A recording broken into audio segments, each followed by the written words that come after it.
Эфирде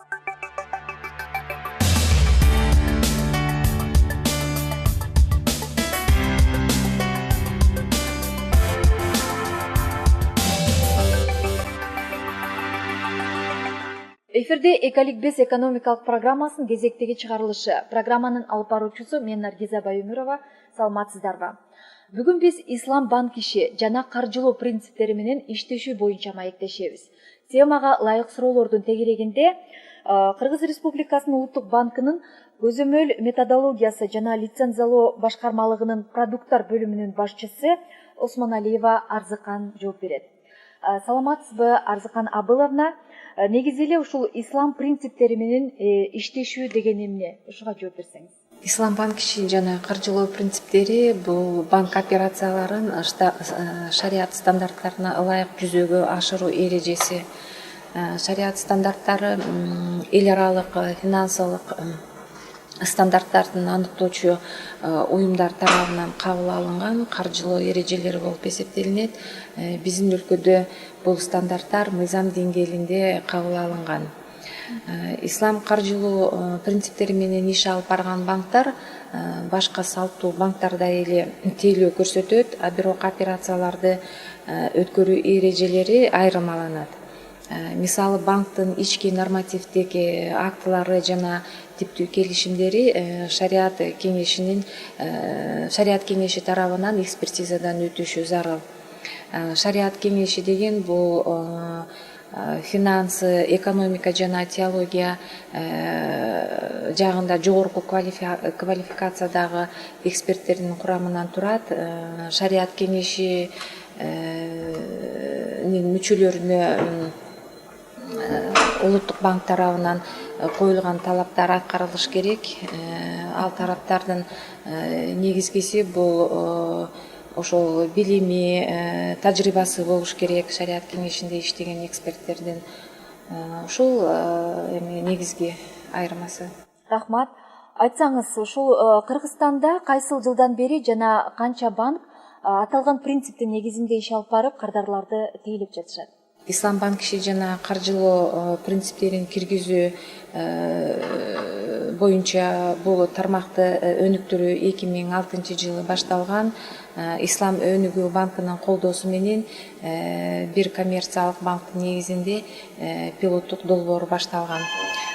Азыркы күндө мындай тейлөөнү бир коммерциялык банк жана 5 микрокредиттик компания көргөзүп жатат. Ал эми ислам принциптери менен иштешүүдө стандарттуу каржылоодон айырмасы жана өзгөчөлүгү эмнеде болот? Ислам банк ишин жана каржылоо принциптеринин негизги эрежелери болуп, бул пайыздарды алууга тыюу салынат, а бирок пайыздык мамиленин жоктугу каржылоону бекер же акысыз алууга болот дегенди билдирбейт. Түзүлүп жаткан келишимдин шартында белгисиздиктер болбош керек. Атап айтканда товардын баасы, төлөм жана башка шарттары так жана белгилүү болуш керек. Андан тышкары коомго зыяндуу болгон долбоорлорду каржылоого тыюу салынат.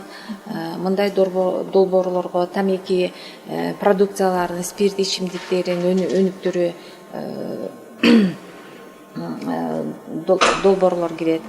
Айтсаңыз, аталган банктарга кардарлардын бүгүнкү күндөгү суроо талабы кандай болуп жатат?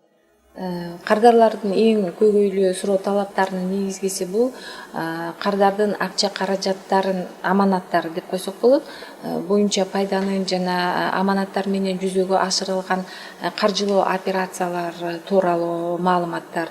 Мисалы, мудараба бүтүмү боюнча банк тарабынан 2 операция жүргүзүлөт. Биринчи операция бул элден, аманатчылардан каражат тартуу жолу катары. Экинчи операция бул каражаттарды жайгаштыруу инструменти катары колдонулат. Каражат тартуу боюнча мударама келишине токтолуп кетсек, бул мөөнөтү тез депозит. Мында банк тартылып келген акча каражатын пайда алуу үчүн инвестициялык долбоорду каржылайт. Көргөн пайданы кардарлар, мындайча айтканда, шериктер арасында салынган каражаттын үлүшүнө ылайык бөлүштүрүлөт. Башка дагы депозиттик операциялар болуп, карткасан, вадият, тамана деген депозиттик операциялар колдонулат Ислам банкында. Алардын ээлерине каалаган финансылык операцияларды жүргүзсө болот. Мисалы каражатты которуу, валютаны конвертациялоо, коммуналдык жана башка төлөмдөрдү төлөө, ошондой эле айлык акыны которууга ушул эсептер менен жүргүзсө болот. Банк аманатчылардын каражаттарын адистер тарабынан изилденип, чындыгында пайда алып келүүчү инвестициялык долбоорлорго гана багытташ керек. Ошондой эле аманатчылардын каражаттарын коргоо үчүн банкта коомдук кеңеш болуш керек. Бул коомдук кеңештин негизги функциясы ушул банк тарабынан тартылган каражаттарды кандай түрдө, кандай долбоорлорго инвестицияланып, ошолордун мониторинг жүргүзүү укугу болот бул кеңештин. Бул банктын инвестицияларды тескөө жагындагы ишине кийлигишүү болуп саналбайт. Ошондой эле банктарда эффективдүү корпоративдик башкарууну ишке ашыруу максатында фидуциардык жоопкерчилик сакталыш керек ислам банктарында. Бул деген биринчиден банктын өз кардарлары алдында шариат эрежелерин жана принциптерин сактоо жоопкерчилиги, экинчиден банктын аманатчыларынын акча каражаттарынын талапка ылайык тескөө жана келишимдерде каралган шарттарды сактоо боюнча жоопкерчилик болуп эсептелинет. Белгилеп кетчү нерсе, банктык аманаттарды коргоо жөнүндө мыйзамына ылайык азыркы күндө 200 миң сомго чейинки салымдар депозиттерди коргоо системасы катышуусу менен мамлекет тараптан корголгон.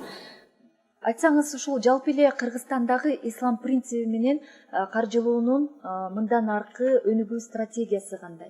2015-жылы эл аралык каржы компаниясы Кыргыз Республикасында Ислам банк киши жана каржылоо боюнча изилдөө жүргүзгөн. Бул изилдөөнүн жыйынтыгы боюнча микро, кичи жана орто чакан ишканалардын 80% Ислам банк принциптери менен тейлөө алууну жактырышкан да. Белгилеп кетчү нерсе, азыркы учурда салттуу банктар жана микрокаржылоо компаниялар тарабынан дагы ислам принциптерине ылайык операцияларды өткөрүүгө кызыкчылык байкалып жатат. Улуттук банк тарабынан ислам каржылоо принциптери боюнча ченемдик укуктук базасы түзүлгөн жана бардык шарттар бар десек болот бүгүнкү күндө. Улуттук банк эл аралык дүйнө жүзүндө таанылган ислам финансылык кеңеши уюмунун мүчөсү болуп кирген. Бул уюмда улуттук банктын катышуусу биздин оюбузча өлкөбүздө ислам банк ишин жаңы деңгээлге чыгарарына эбиз ишенебиз. Мындан ары да ислам каржылоосун өнүктүрүү жана жакшыртуу максатта ушул жылдын май айында улуттук банкта ислам банк ишин жана принциптерин